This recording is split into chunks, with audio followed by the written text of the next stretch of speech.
Any comments, pros and cons that you guys see? What do you guys do? What's preferred, real estate versus inside the enclosure, size-wise? Are you seeing a different trend when you do high-density enclosures with the PDUs that are monitoring the electric capacity of the PDUs and they're reporting it to the website or something? Are you seeing a different trend towards accounting? The trend I've seen is making sure that it physically fits. Obviously, the amount of what we're seeing is more. Four full-size IP addressable, 66-inch high PDUs that each outlet is actually remotely controlled and monitored that way. So like 250 volt, 60 amp kind of thing. Where you're seeing the fully managed PDUs. Are you seeing a different kind of cabinet, a different kind of like HVAC kind of configuration on it? Because what I'm hearing is that you want to put some enclosures on top of each other before they start recycling the back into them. Well, that goes to the next thing. So, no, you're right. They're definitely, that all leads into a cooling issue of how to properly manage the data center in general. We definitely are seeing cabinets with 6 PDUs. It's amazing. But what's happening is it is 30 or even a 36-inch wide enclosure where all the PDUs are right on the outside of the EIA mounting. Cable management is a big issue because obviously the density. But they're actually addressing the cooling issue. With that heat density, if they did not address it and try to jam it into a 42-inch, a 78-high, 42U, 24-watt cabinet, 42D, they would definitely have issues, and they already tried that. That's why we're at the point where we're seeing that is a definite trend. So, yeah, we're definitely seeing all the PDUs being changed. Took off the sides of the cabinets and now fans on both sides of the cabinet. Well, that's if you can do that, because we're seeing that in a row of 20 cabinets. Yeah. So there's issues there. And also, if you have a row of cabinets, it's preferred to have at least one side panel in there to keep them divided for the heat flow. You don't want any cross flow. It's easy to have cables, and some people do a lot of short circuiting with cables and just kind of I'll just go here instead of properly networking that way. I've seen it. It's amazing what people are actually running.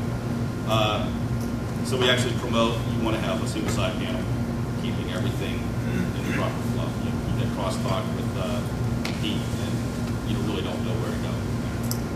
Support what you said. That's a bracket that we use. That's the 3 button mount hole for mounting PDUs. So this goes into one side and one in the other. So there's your 66-inch PDUs that generate all kinds of heat.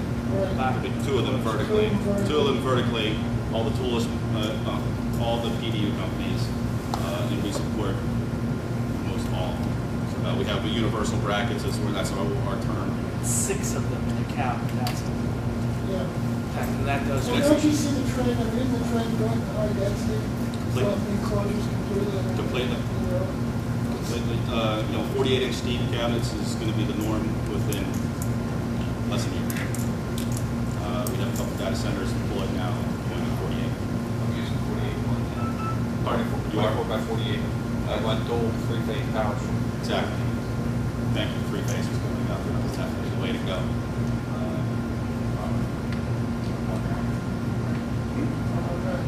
Yes, definitely. And it's amazing that the whole facility is done.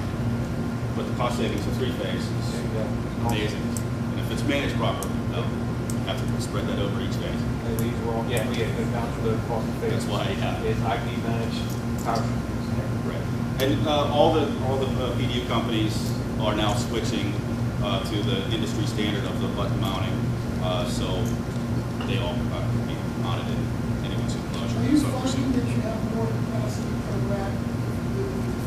You run 3-phase in there, theoretically, a 30-amp 3-phase could give you about a 9-amp service out. Across your phases, you've got 30 amps of phase. Right. So you're going to pick up additional power, you're going to use less wire, you're going to use less breakers. I'm sorry. No. Thank you. We're glad to hear that. Exactly what I was going to say. And also give you redundancy. Certainly. You got like service to power.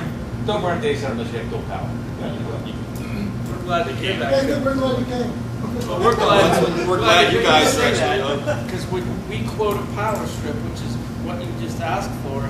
It's more than the cabinet. I mean, you know, but that's what you're buying. I mean, they are intelligent power. Easily, those PDUs are about the price of the enclosure, and the proper manager Not enclosure, will block. cabinet. Is a cabinet an enclosure? Is that? Yeah, our term, I use that cabinet enclosure and sometimes even a rack, I'll call that. That's, you know, for me, it's a sealed box.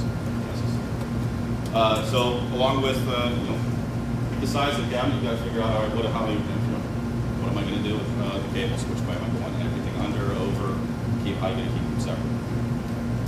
So these are actually just a nice view of overhead ladder rack, but this is actually supported by the top of the rack.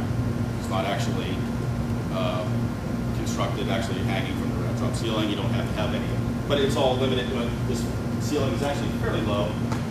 Some ceilings are 15, 20 feet high, and the cost of construction of hanging ladder racks across everything and then getting the cables to them, this actually just supports right to it.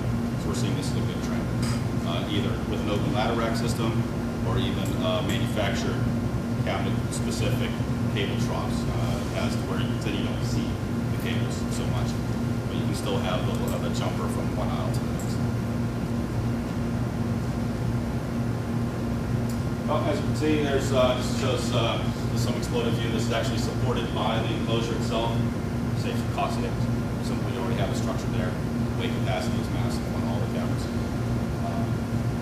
Nice little picture of the mini data center here. Has ladder racks actually jumping over the aisles and actually running all the way down. Certainly. I'm sorry. No, please. Just in please. that picture alone, you see the smoke detector just in the upper right-hand corner up there? Right there. Right there, yeah. Is there some kind of like, do you have to be careful of your height to that smoke detector? There is, and what we're finding out, it's specific for each county to county. Oh, is it? Yes, so you have to know where you're at. Each one is very different. Plus, the contractors are varying degrees of responsibility as if they're going to adhere to it or not.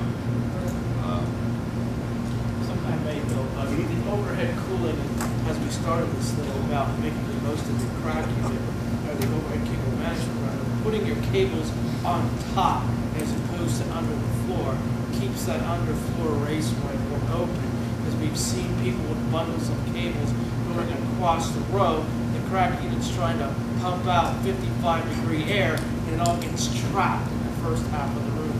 So the you trend, don't recommend overhead instead of underneath the floor? Or underfloor, but managed properly, knowing where your flow needs to be. You know, overhead seems to be the more common.